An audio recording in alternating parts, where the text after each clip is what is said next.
Hello, in this video I will show you how to install Firefox browser on TECNO Spark 20 Pro.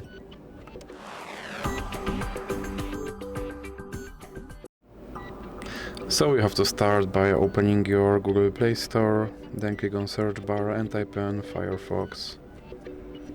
Now click search and click install.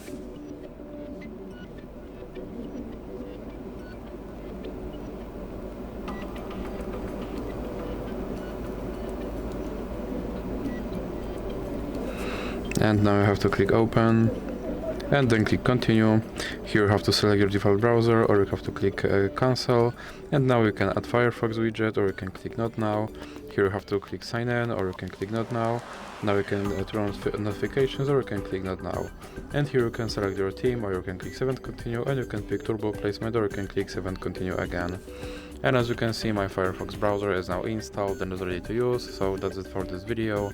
If you liked it, please remember to leave a like and subscribe.